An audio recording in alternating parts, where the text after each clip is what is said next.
Ви благодарам. Денес разговараме за извештајот на Државната комисија за спречување на корупција за 2022 година. Најчесто имаме пофални зборови за вашите извештаи, заради тоа што се едни од ретките кои што се детални со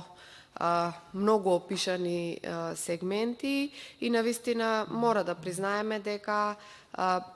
тоа што се однесува до комисијата, веројатно волјата и дел од работите се завршени од ваша страна, меѓутоа за жал една главна констатација е дека институциите во Република Македонија не одговараат на насоките дадени од страна на Државната комисија, меѓутоа и не ги исполнуваат елементите и сегментите од националната стратегија за борба со корупцијата, и тоа е една главна забелешка која што би морале сите ние да ја дадеме и во исто време да се согласиме дека нашите повици понатаму би морале да бидат свртени кон владата и институциите во рамките на владата, а се разбира и до еден многу битен кабинет кој што е во рамките на владата, тоа е кабинетот за добро владење и министерката Славица Грковска, која што за жал сметам дека во последниот период додека извршува оваа функција веројатно недоволно се залага и недоволно со мерки има пристапено кон почитување, односно кон извршување на се во ова што се очекува од едно вакво министерство. Практично ние досега немаме видено на што е таа воопшто надлежна, бидејќи она што се гледа од медиумите, од нејзината работа е само одредени опомени кои што очигледно не вродуваат со плод, имајќи го во предвид имајќи го во предвид фактот дека и покрај укажувањата одредени министри, одредени министерства продолжуваат со истата практика која што е многу забележана и критикувана од страна на народот, на граѓаните на Република Македонија, бидејќи сето тоа е забележливо. Значи, недозволено е да се употребуваат ресурсите на државата за партиски цели. Тоа е буквално секојдневен пример во нашите министерства. Се користат и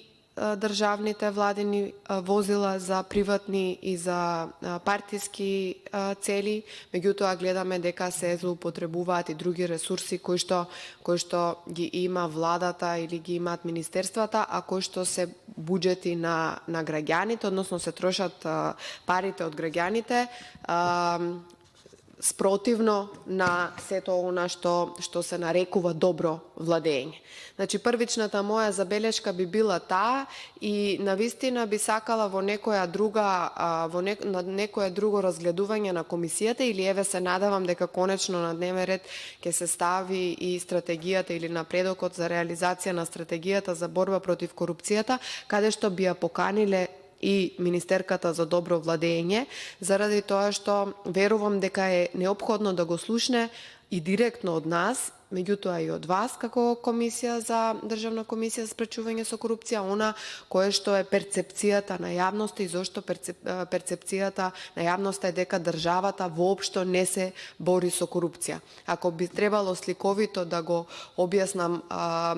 борбата со корупцијата генерално на сите државни институции, би било со еден час молчење. Заради тоа што буквално никој ништо не прави во рамките на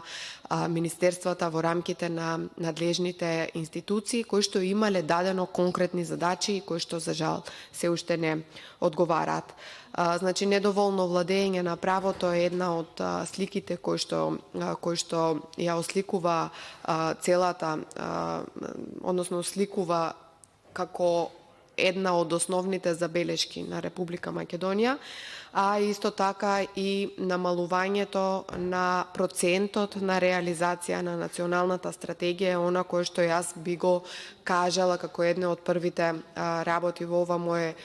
излагање, односно недозволено е 3 години една по друга, значи од 2021-та, 2022-та, да имаме најпрвин во 2021 година само 20% реализација на националната стратегија.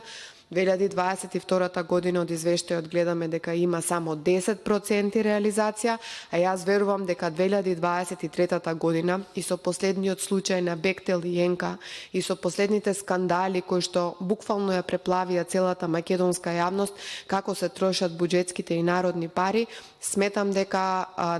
сето тоа ќе доведе до 0% реализација заради тоа што едноставно ништо од стратегијата не може да се види на дело, односно во исто време и борбата со корупцијата е во спротива, значи буквално корупцијата и владата тоа е едно исто. Најпрвин кога сум кај скандалите кои што ја тресеа последните неколку месеци македонската јавност, поврзани со изградбата на двете делници или автопатите 8 и 10D, коридорите 8 и 10D, би сакала, бидејќи беше актуелно во последниот период, дека конечно договорот кој што најпрвин беше таен, па не знам, па државна тајна, па не знам каква тајна, класифициран, па не знам кој го класифицираш и како и да е, кој што никогаш не го видовме ние пратениците за жал. Имаме информација, односно беше јавно укажено дека овој договор е пристигнат во Државната комисија со спречување со корупција и доколку сте запознаени во врска со неговото разгледување и до каде е пристигнато, би сакала за тоа кратко да добијам одговор. Тоа е најмногу заради јавноста, меѓутоа и заради нас како пратеници, бидејќи во јавноста излегува многу информации. И многу информации за плаќање пенали, превземени обврски од страна на министерството кој што или министерот за транспорт и врски и директорот на патишта кој што го потпишале договорот, а беше во врска со усвојување на закони кој што еве и покрај ветувањата од страна на председателот на државата дека ќе остане на браникот на интересот и на работниците, на вработените и така натаму, гледаме вчера дека ги потпиша и покрај тоа што дел од нив се неуставни и покрај тоа што и вие како ДКСК имавте забелешка токму на тие закони. И таа голгота верувам дека сега засега ќе се затвори заради тоа што веројатно државата ќе си продолжи да си плаќа, граѓаните ќе продолжат да плаќаат, односно оние кои што плаќаат даноци во Република Македонија ќе го плаќаат целиот овој проект, а за жал се уште ниту една шајка нема заковено, односно не можеме да видиме ниту отпочнување или воведување во некаква работа. Значи, она што нас не интересира како пратеници е дали навистина се превземени такви обврски. Ако сте имале увид во договорот, веројатно тоа не е тајна, заради тоа што не може да биде тајна она кое што ќе се исплати со државни пари. Може да биде тајна тоа што се однесува на методологијата на работа буквално на изведувачот, односно на Бехтел и Енка, или она кој што тие сакаат да го сокријат од својата конкуренција, меѓутоа не може да биде државна тајна и не може да станува збор за тајна и не можеме ние да премолчуваме и да не зборуваме за парите кои што државата, граѓаните ќе ги исплатат, а кои што се однесуваат на име пенали заради неусвојување во рок од 45 дена на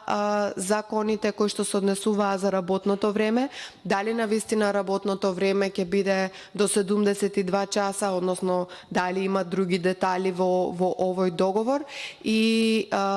едноставно дали сето ова што излезе во јавноста од свиркачи, деловите од договорот кои што излегува во јавноста, дали вие имате утврдено дека се вистинети или евентуално се нели некоја друга верзија која што, бидејќи ние лично ја немаме видено, верувам дека поголем број од пратениците ја немаат видено, освен оние повластените или кои што се по мерка на луѓето од власта кои што го стокмија овој договор. Ова би било најпрви на она што, иако извештајот не го содржи сето ова, бидејќи се однесува за 2022 година, јас ќе искористувам приликата додека сте вие тука, она што веројатно ја интересира целата македонска јавност,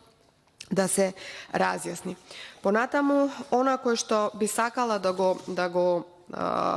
потенцирам и да исто така ви побарам појаснување кој што детално не можев да го видам од извештајот, е всушност односот на ДКСК со или релацијата со обвинителството, или нас мислам дека ни фалат повеќе детали. Заради тоа што, за жал, кога доаѓаат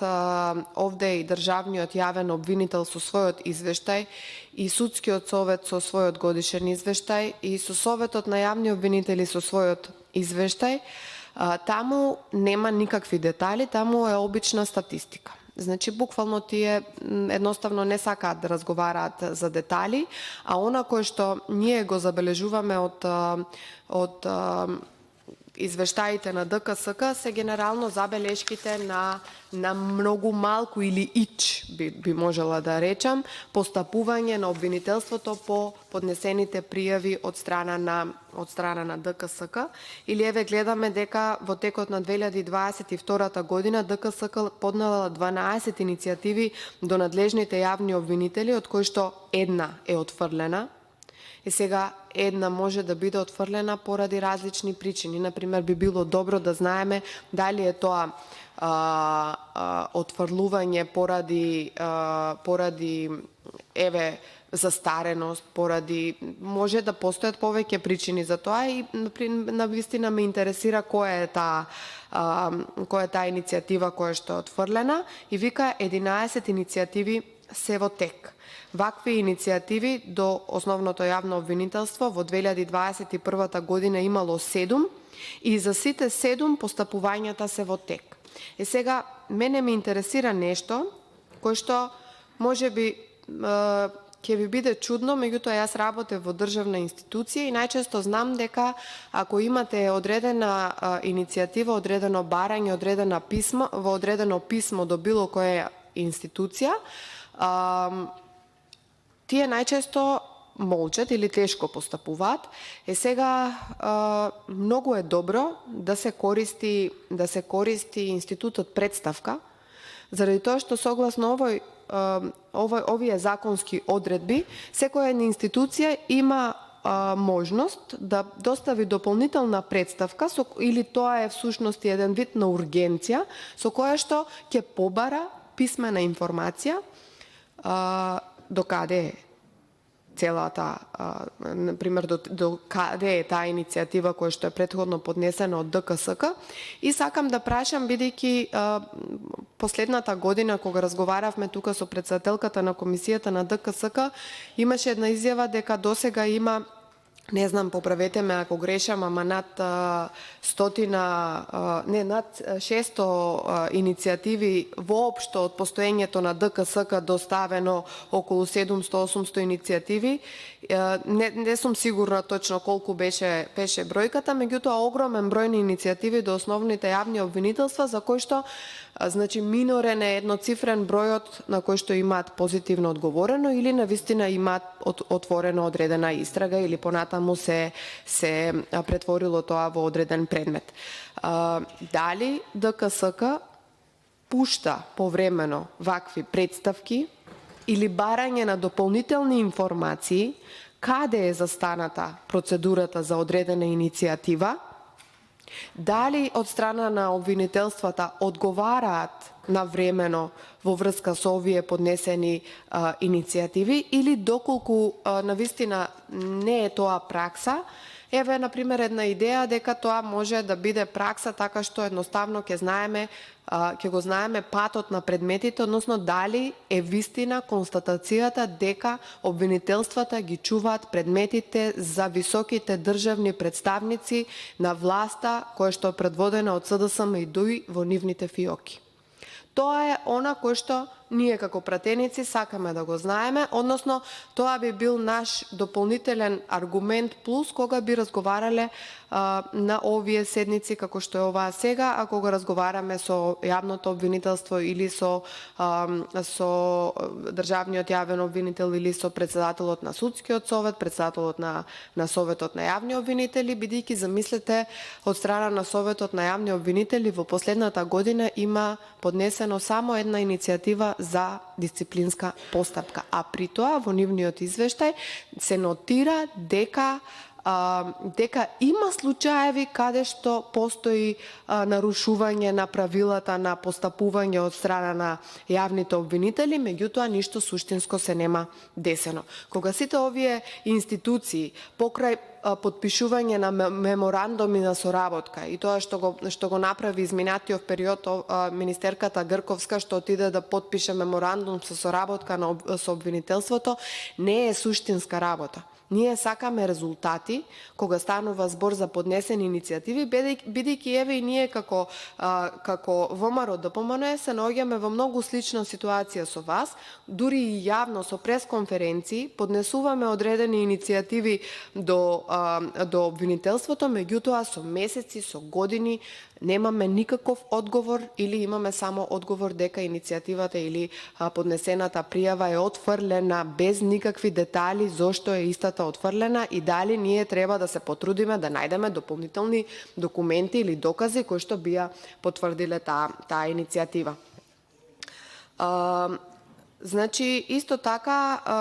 тука она кој што го читам односно извадено од извештајот е дека ДКСК има поднесено во 2022 година уште 6 иницијативи пред надлежните органи за поведување на постапка за утврдување одговорност на службени лица. Една е прифатена, 2 отфрлени и 3 во тек. Значи, исто би сакала околу ова, доколку имате дополнителни податоци, да ги кажете или, например, дали би одговорило или дали постои можност ние да доставиме едно писмо со кое што би ни навеле написмено кои се предметите кои што се поведени од страна на ДКСК, заради тоа што сметам дека механизмот притисок во јавноста функционира, заради тоа што ние како политичка партија апсолутно имаме интерес да се подкрепи со документи и акти оние афери кои што пристигнуваат до нас од страна на свиркачи, бидејќи веројатно толку представки колку што добивате вие како ДКСК, верувајте, добиваме и сите ние како пратеници од опозицијата, добиваме како партија, секојдневно ни пишуваат луѓе, ни доставуваат одредени документи во форма на свиркачи, заради тоа што едноставно не можат да издржат во неправдата во која што живееме, не можат да издржат во тоа дека едноставно државата е ставена буквално функционира без владење на правото, државните институции не функционираат и тие се борат за своите права на начин на кој што пристапуваат до нас и пристапуваат до вас и едноставно тука ако би ги поврзале и направиле заеднички еден дополнителен притисок до обвинителството, меѓутоа еве и до надлежното Министерство за добро владење, сметам дека резултати би можело да има. Бидејќи сите ние колку повеќе зборуваме и со сопствени примери укажуваме дека борбата со корупцијата зависи од секој од нас, толку подобри резултати ќе имаме, а не да се зацкриваме само дека законот не функционира, толку се надлежностите законски и понатаму да се едноставно да се затвараат темите кои што буквално се раѓаат секој нов ден. Секој нов ден, нова афера и дури не можеме да дотраеме буквално да зборуваме за една иста тема, затоа што има многу за зборување. Она кој што јас не би сакала да должам многу, во 3 дела го поделив мојот говор. Последниот дел е во врска со поднесувањето на документи за имотната состојба на функционерите. Она кој што долго време се зборуваше е дека мора да се направи потекло на имот за секого, меѓутоа еве видовме докаде е вистинската желба да се реализира било што од тоа. За жал, факт е дека постои институцијата ДКСК и секој од нас знае дека мора да поднесе анкетен лист и гледам дека ДКСК во изминатата година навистина работела и прибавувала податоци и изрекувала одредени казни. Она кој што мене ме интересира, бидејќи еве тука имам податок кој што кажува дека во 2022 година издадени се 4423 прекршочни платни налози по основ на ненавремено поднесување на анкетни листови, пристапување на функција на избрани именувани лица, и тоа 2836 по престанок на функцијата, 1306 при промена на имотната состојба, 281 при промени на имотна состојба 281, при што собрани се вика 2.430.000 денари, односно околу 39.000 евра, кои што се слеале во буџетот на државата. И сега, она кој што мене ме интересира, се однесува на овие проверки, а кој што сметам дека е недозволено да поминуваат така незабележено. Мене ме интересира дали се случува да имаме функционери кои што ќе го платат платниот налог издаден од ДКСК и повторно нема да поднесат анкетен лист. И дали постојат, односно дали почесто се истите такви примери кај истите лица, и дали има функционери кои што воопшто не се проверени. Бидејќи знам дека поради ограничените ресурси или тоа што го разгледа во извештајот, пишува дека поради ограниченоста на ресурсите и нефункционирање се уште на тој систем кој што автоматски ќе ги пополнува овие податоци, не можете детално да утврдите за секој еден функционер потекло на имотот и затоа тоа го правите со годишен план. И рандом, по случаен избор, одите со проверка и сега дали може да се случи, например, еве од пратеници, во оваа година имате проверка на 10 пратеници, дали може да се случи истите 10 пратеници да бидат и до година, а воопшто да не бидат чепнати одредени, дали може да се случи од, да кажам, еве 10 директори на јавни предпријатија да се повторно кај истите да се врши проверката и дали воопшто се вразумуваат после оваа реакција и дали реагираат во врска со анкетните листови и покрај тоа што ги плаќаат платните налози. Бидејќи целта на ДКСК е да се бориме со корупцијата, односно борба против корупцијата, меѓутоа плаќањето на платни налози на луѓе кои што имаат милиони со платен налог од 300-500 евра не значи ништо.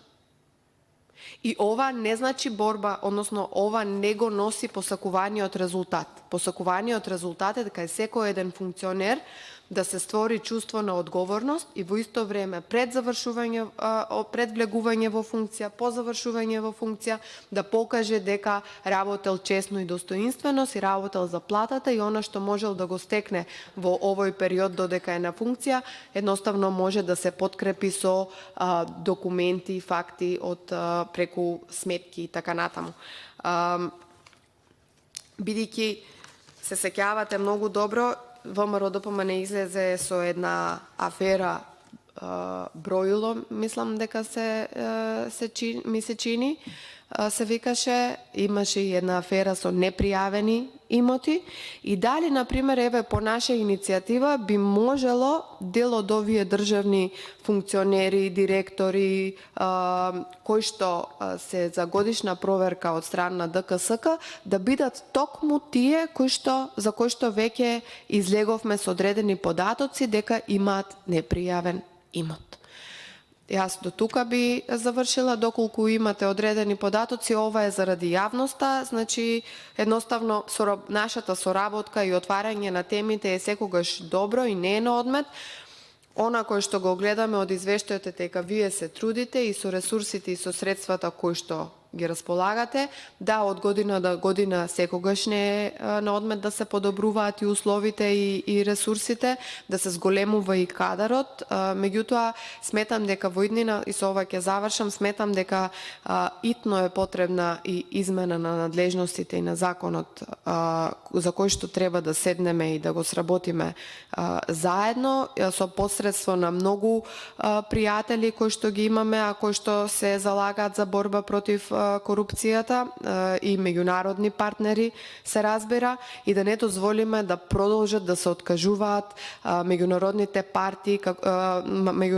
партнери, како што беше случај вчера со откажувањето на холандската амбасада од инвестирање или вложување во развојот на судскиот совет. Верувам дека следно ќе биде и советот на јавни обвинители, бидејќи, еве ви посочувам и еден пример, моментално во Комисијата за избори и именување се бираат членови, двајца членови, 2 упразнети места на Советот за јавни обвинители. Имаме разгледување на оглас на пријавени кандидати по оглас кој што се случил пред 15 месеци.